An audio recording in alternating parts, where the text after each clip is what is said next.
একটা আমের রেসিপি বানাবো। আম দিয়ে কীভাবে রেসিপি বানানো হয় সেটা সবাইকে দেখাবো। এই যে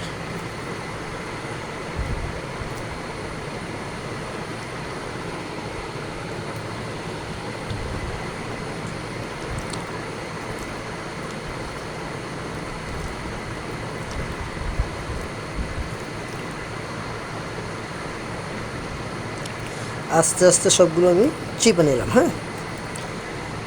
চিপে নেওয়ার পরে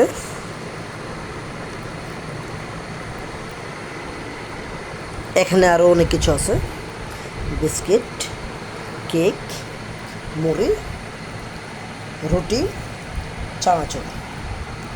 এখানেও চানাচুর আছে, এখানে সবজি আছে, এখানে অনেক আম আছে।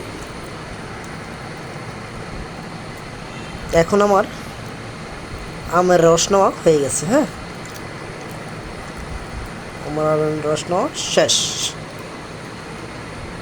এখন আমি কেক, রুটি, বিস্কিট এগুলো দিয়ে সুন্দর করে রেসিপি বানাবো। প্লাস আমি রুটি দিলাম। রুটির পরে আসবে কেক।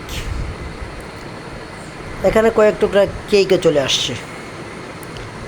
এখন কেকগুলো দিয়ে মিক্সড হবে। এখানে আরও একটা আইটেম রয়ে গেছে, সেই আইটেমটা এখন আমি দিব।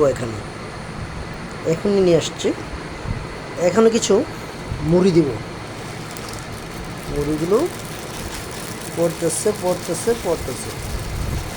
ব্যাস অল্প। এটাকে এক জায়গা সুন্দর করে মিক্স করব। টোটালি মুড়িগুলো মিক্স করব। হয়ে গেছে। এখন কেকগুলো হালকা ভিজিয়ে নেব ওটির সাথে। ব্যাস, এটা একটা নতুন খাবার। এটা হয়তো অনেকে কান নাই, আজকে নতুন, একদম নিউ যেটা আমি করছি। আপনারা খাবেন, ট্রাই করবেন, একদম ভালো লাগবে। যদি ভালো না লাগে আমার কাছ থেকে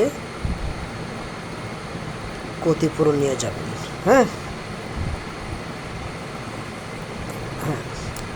এখন আস্তে আস্তে কেকগুলোকেও, এই রুটিগুলোকে ভিজাতে হবে। সেগুলো আজকে আপনাদেরকে আর দেখাবো না। তারপরে চুলার জাল দিয়ে এগুলো ভাজবো। পরের অংশগুলো পরে দেখাবো।